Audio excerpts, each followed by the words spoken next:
Welcome guys. Today we move to clauses उपवाक की exercise number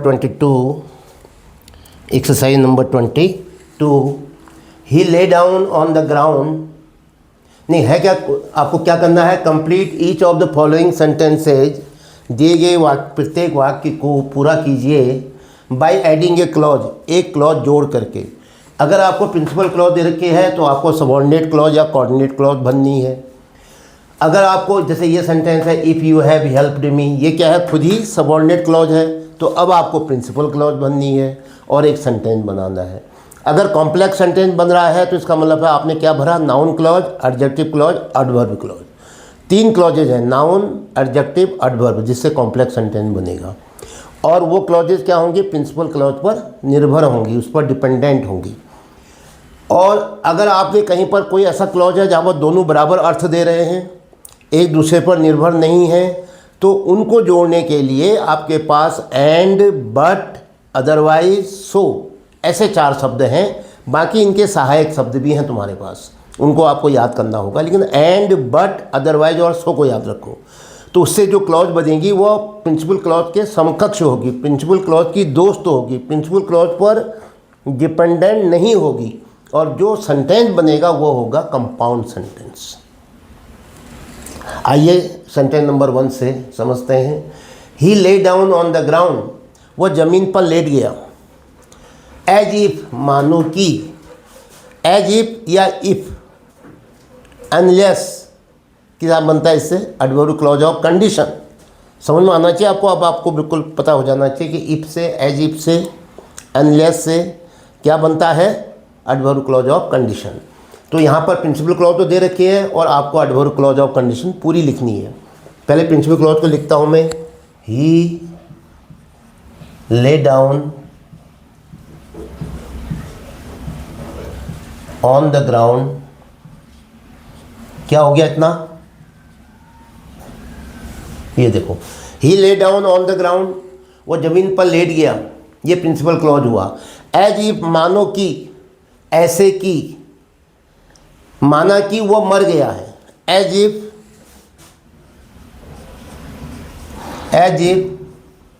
he is dead, वो मरा हुआ है। लीजिए, he lay down on the ground as if he is dead, मानो कि वो मरा हुआ है। तो क्या हो गया ये, as if he is dead, इतना हो गया adverb clause of condition. He lay down on the ground क्या हुआ, प्रिंसिपल क्लॉज। सेंटेंस का नाम, सेंटेंस क्या होगा, complex sentence. Next, if you have helped me,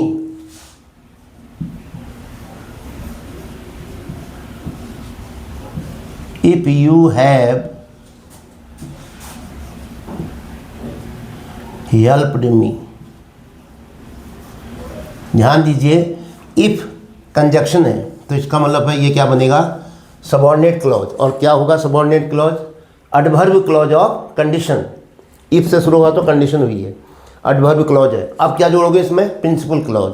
अगर तुमने मेरी मदद की होती, if you have helped me, तो क्या होता, मैं सफल हो गया होता, मैं पास हो गया होता, मैं दिल्ली पहुंच गया होता। तो क्या कहोगे, मुझे जॉब मिल गई होती। तो अब इसको बनाएंगे हम, I would have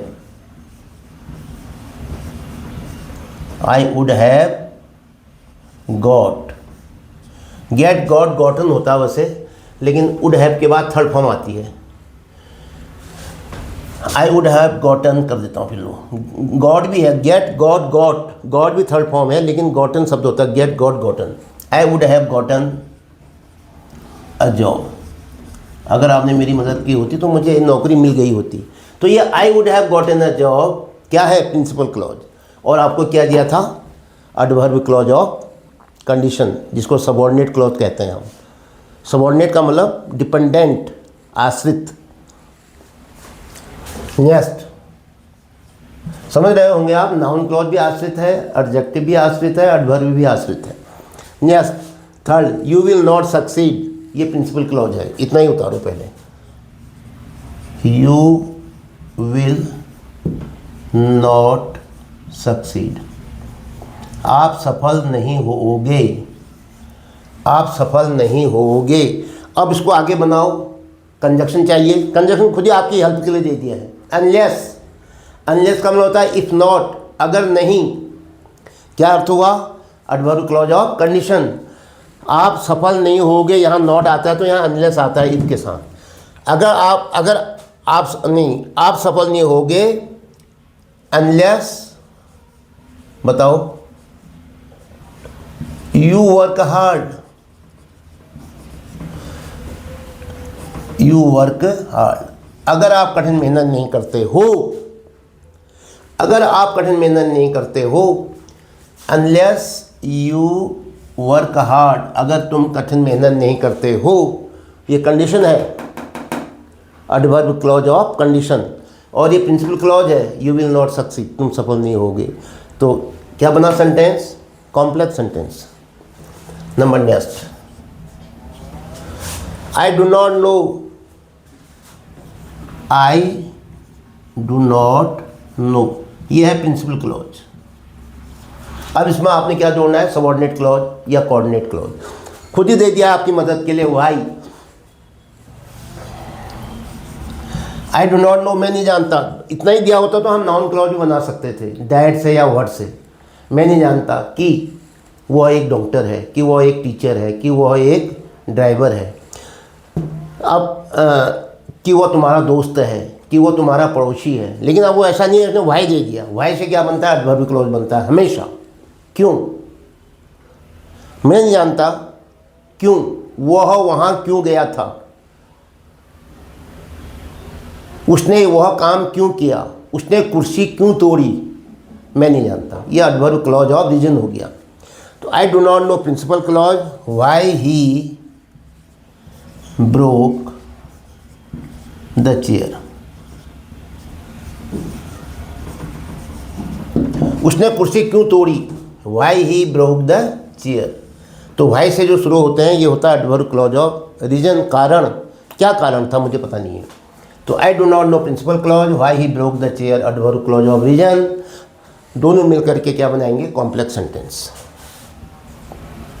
next, if I were you, फिर से इफ आ गया और आई के साथ हमेशा वॉज आता है, आपने देखा होगा। और यहाँ क्या लिख रहा हूँ मैं? वेयर। कब होता है ऐसा? कब होता है ऐसा? जब कोई कंडीशन होती है, और वो कंडीशन कैसी होती है? अनरियल। रियल कंडीशन में तो आई वॉज होता है, आई एम होता है। अनरियल कंडीशन में आई वेयर यू। अगर मैं तुम्हारी जगह पर होता, काश मैं तुम्हारे स्थान पर होता, ये तो क्या हुआ? If I were you, real condition, unreal condition और डमी कंडीशन। डमी का मतलब होता है जो कंडीशन हो भी नहीं सकती है, कभी संभव नहीं है। तो इफ आई वेयर यू, अगर मैं आपके स्थान पर होता तो क्या होता? I would have scored, if I were you, I would have scored 100 runs. लो, अगर मैं तुम्हारे स्थान पर होता तो मैंने 100 रन बना दिए होते। अब कहाँ बनाता 100 रन? वो टीम में ही सिलेक्शन नहीं हुआ उसका। लेकिन वो कह रहा है ऐसा, है ना, जो रियल नहीं है। रियल तो तब है जो खेल रहा है, उसका सिलेक्शन ही नहीं हुआ है। लेकिन तब वो अपने दोस्त से कह रहा है, यार अगर मैं तेरी जगह में होता तो मैं तो 100 रन बना देता। तो ऐसे में जो ये इफ़ आई वेयर यू, अगर मैं तुम्हारी जगह में होता, ये देखो आपको क्या दिया है, अभी खुद ही एडवर्ब क्लॉज ऑफ कंडीशन दे रखी है। आपने क्या भरा? ये प्रिंसिपल क्लॉज। तो नीचे दिए गए सेंटेंस में आपको कभी सबऑर्डिनेट क्लॉज भरनी पड़ी है तो कभी प्रिंसिपल क्लॉज। नेक्स्ट, और सेंटेंस क्या बनाए? Complex sentence. Next, he neither came to see me,